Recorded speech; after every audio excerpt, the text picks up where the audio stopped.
Il y a un leurre qui m'a permis de prendre de gros brochets. Le Jointed. Jointed 23. Alors ce Jointed, c'est une affaire de connaisseur. Regarde le Jointed 23 là-dedans. Mais si je devais lui accorder un seul vrai défaut, c'est qu'il est lourd, et donc peu adapté pour la pêche en peu d'eau. Mais aujourd'hui, je te montre 2 astuces pour changer ça, mais aussi quand et comment je vais l'utiliser pour avoir les meilleurs résultats possibles. Allez, c'est parti. Alors je vois déjà certains venir, quand je dis que c'est le seul leurre de chez Fox que je garderai pour pêcher le brochet, c'est pas juste pour avoir un titre accrocheur. Pour le coup, c'est vraiment le leurre qui m'a permis de prendre tous mes plus gros brochets jusqu'à aujourd'hui, dont mon record actuel, mais j'ai aussi des potes qui ont pris des brochets énormes avec, dont mon pote Thomas qui a fait son ancien record, 1,20 m ensemble dans une session du bord.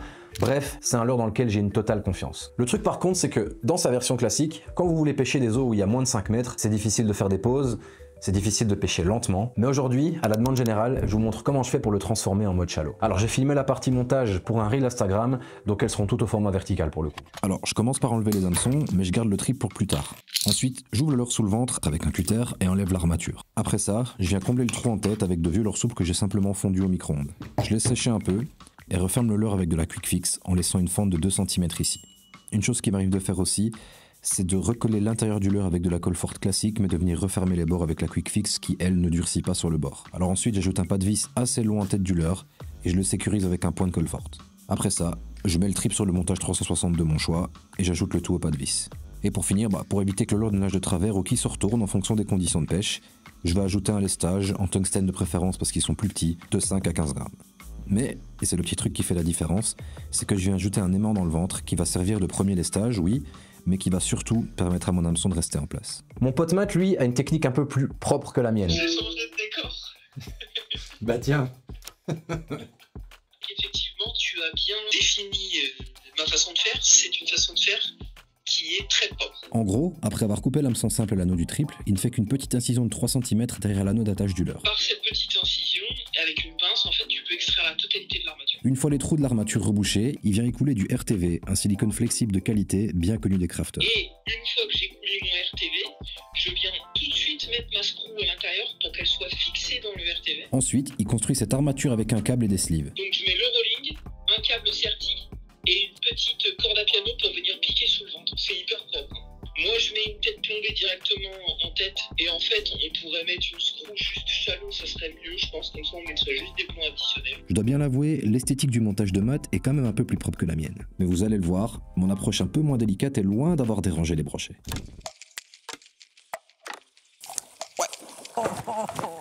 Alors dans la vidéo avec Fox, je prends le premier poisson en pêchant très lentement, sans lest, avec ce montage-ci. Alors il faut savoir que c'est possible. Maintenant, il va avoir tendance à nager de travers. Perso, ça me dérange pas toujours, surtout si je veux imiter un poisson qui est vraiment en difficulté. Le leurre de base, donc ça c'est la version 23, l'ancien modèle, il a un plomb, je pense que c'est de 30 grammes, qui est vraiment donc sur une tête plombée placée à l'intérieur. Quand vous l'enlevez, le leurre perd son équilibre, il va avoir tendance à se retourner. Alors c'est l'action que je voulais pêcher vraiment hyper lentement, je savais qu'il y avait peu d'eau, que les poissons étaient vraiment pas très loin sous la surface. Ouais, comme tu dis, mais c'est assez... Un beau pibroch de rivière, ça n'aura pris que... Ah bah, il se décroche, voilà, sans ardillon, ça sort tout seul. Voilà, des mouches m'agressent, mais je vous montre ce joli petit poisson là. Par contre, dans le reste de la vidéo, il y avait non seulement un peu plus de courant, mais un peu plus d'eau aussi, hein, c'était plus profond. Du coup, j'ai simplement ajouté 5 grammes pour éviter qu'il remonte quand je faisais une pause, mais aussi simplement qu'il remonte à cause du courant, pour pouvoir bien tenir dans la profondeur. Tout simple. Allez. Alors maintenant, comment je vais le sortir? Ah, il s'est décroché. Il m'a fait faire une mini crise cardiaque celui-là. Je lui ai fait faire une pause et là le brochet il est arrivé mais à une fusée, à la verticale quoi. C'est l'animation qui les excite autant là du coup. Est-ce que j'arriverai à prouver que si j'avais ramené en linéaire il aurait pris quand même? J'en sais rien. Maintenant l'animation elle m'excite moi. Le fait de faire une pause et de voir le poisson attaquer à ce moment-là, la sensation elle est irremplaçable quoi. Donc est-ce que c'est ça qui les déclenche? J'en sais rien. Mais moi ça me fait vibrer donc je le fais quoi. Je sais que ça fait cliché à dire, mais si mon contenu te plaît, n'hésite pas à le montrer à YouTube en laissant un j'aime, un commentaire ou même en t'abonnant.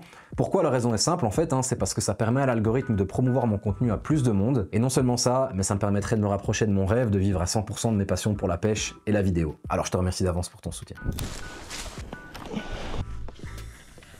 Dans un autre contexte, je pêchais une rivière où il y avait plus ou moins 2 mètres d'eau, et la même chose que dans la vidéo avec Fox, j'ai ajouté 5 grammes. Alors niveau animation, je lance le leurre, je le laisse toucher l'eau, alors c'est un leurre qui coule assez lentement, et je le ramène en linéaire. Et puis je mets des petites accélérations en fait, et une pause. Accélérer et une pause. Et bien souvent, la touche vient à la pause. Alors évidemment, hein, ça arrive aussi de se prendre des touches sur les phases de prospection en linéaire. Mais la petite pause, là, c'est quelque chose qui est quand même assez efficace sur les poissons qui sont suiveurs. Et puis, c'est toujours trop cool quand on les fait sur ces moments-là. Hein. Ici, mon but, c'est pas du tout de toucher le fond, mais c'est de faire monter un poisson qui voit un gros profil passer au-dessus de sa tête. Ouais. Yes.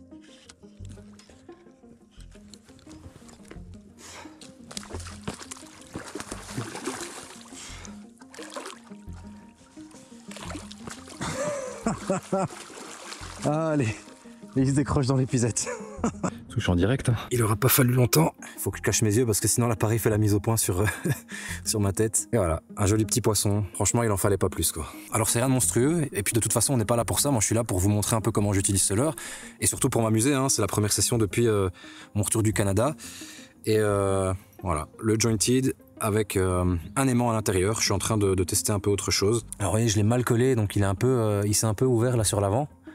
Mais bon. Voilà, premier poisson, une touche. Assez satisfait, franchement c'est cool. Alors si t'es comme moi, t'aimes revoir les actions en direct. Et ici, on voit clairement bien que le brochet vient attaquer juste après que j'ai mis une accélération au moment où j'avais touché un obstacle. Ouais. Yes. Donc là je touche l'obstacle, j'accélère, et bim fieu. Ouais. Bon pour le coup, après ce poisson, je dois déjà y aller. C'est le temps de faire une touche, perdre un leurre et me prendre un peu les ronces. Mais donc voilà, il fallait une touche pour avoir un petit peu le leurre en action. C'est fait, mission accomplie, il fallait un poisson.